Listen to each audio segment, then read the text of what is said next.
This week at NASA. Technicians at the Kennedy Space Center's Launch Pad 39A will inspect and replace a vent seal to ensure Space Shuttle Discovery's safe launch, targeted for later this month. The 7-inch quick disconnect seal is located on the external tank's ground umbilical carrier plate, or gut. It connects to a vent line that carries hydrogen gas away from the pad as the external tank, or ET, is loaded with liquid hydrogen for launch.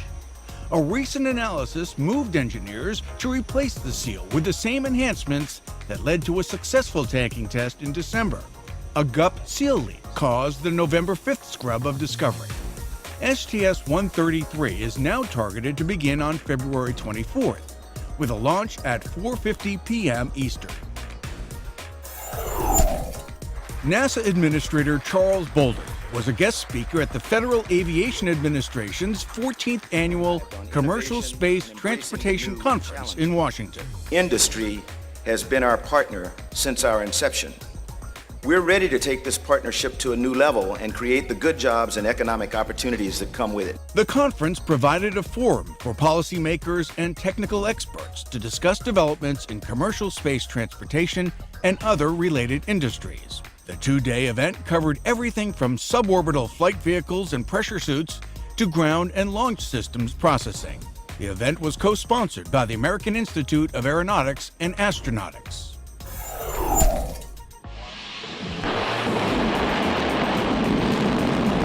This engine test was one of several events at which NASA senior leaders showed support for their commercial spaceflight partners. At the Stennis Space Center, Administrator Charlie Bolden was joined by the Associate Administrator for Exploration Systems Mission Directorate, Doug Cook, for the successful test fire of Aerojet Corporation's AJ-26 flight engine. The whole NASA family is really proud whenever we're able to do something like this. We work every day to try to reach new heights because we look to reveal things that are previously unknown so that we can make life better here on Earth. The AJ-26 will power the first stage of Orbital Sciences Corporation's Taurus II space launch vehicle. NASA has partnered with Orbital through the agency's ongoing Commercial Orbital Transportation Services Initiative. Under COTS, Orbital is scheduled to provide 8 commercial cargo flights to the International Space Station beginning early next year. In Boulder, Colorado, Deputy Administrator Lori Garver visited the Sierra Nevada Corporation, whose Dream Chaser vehicle is being developed with support from the agency's Commercial Crew Development Program. Dream Chaser would ferry astronauts to and from low Earth orbit. Both Garver's and Bolden's trips supported the 2010 NASA Authorization Act, which calls for the agency to work with commercial interests to develop new ways to access and explore space. At the Ames Research Center, scientists held a 3-day workshop to help local and regional communities better adapt to climate change. Topics included how to manage stormwater and energy demands, reduce the risk of wildfire, recover native and control invasive species in tidal marshes, and protect supplies of potable water. Ames followed the workshop by hosting a symposium on the impact of climate change, specifically on Ames and the Kennedy Space Center. NASA senior leaders and industry representatives met with members of the Virginia General Assembly at the annual Aerospace Day held in Richmond. Virginia has 4 times more high-paying jobs in the aerospace research and technology industry than the national average. Langley Center Director Lisa Rowe, Wallops Director William Roble, and Space Shuttle pilot Tony Antonelli were among those meeting with legislators and staff about how best to leverage this statistic into more prosperity for the Commonwealth's economy. Thank you all for joining us for our 6th annual Aerospace Day here in Richmond. The 2-day event also featured an interactive forum highlighting how education programs help prepare Virginia's future aerospace workforce.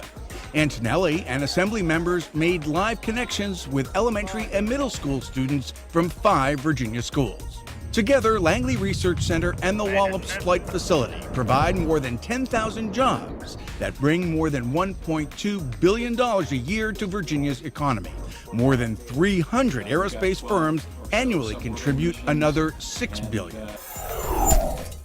Students at the Farabee Hope Elementary School in Washington received a special visit from NASA Associate Administrator for Education, Leland Melvin. Hey guys, hello! Hello! I can hear you. One more time. The first through third graders were wrapped as Melvin, a former space shuttle astronaut, read aloud to promote the national program Reading is Fundamental. The Moon Over Star recounts how a young African-American girl named Mae Jemison was inspired by the 1969 Apollo 11 moon landing. And Mr. Cronkite said, Neil Armstrong, 38-year-old American standing on the surface of the moon on this July 20th, 1969. The RIF event also featured Melvin talking about his flight experiences and the contributions of African Americans to the space program. Isn't that cool? The students were also treated to a moon rock demonstration.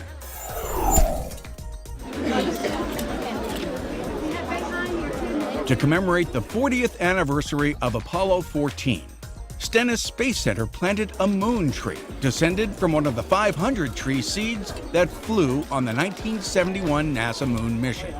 The seeds from an American sycamore were planted near the nearly completed Infinity Science Center on Stennis's campus. Elementary and high school students in attendance heard from Rosemary Russa, daughter of the late Stuart Russa, the Apollo 14 astronaut and former forest firefighter, responsible for carrying the seeds into space. Daddy used to always teach young children to reach for the stars and to not be deterred. And so I think with this tree growing here, it'll be a symbol of always looking up, to reaching for the stars. The students also met and listened to Apollo 13 astronaut and Mississippi native Fred Hayes. The sycamore tree that we plant here at Infinity will really be an inspiration for many years. Moon tree plantings have been held throughout the country and around the world. The American sycamore has been known to live for 300 years. And that's This Week at NASA. For more on these and other stories, log on to www.nasa.gov.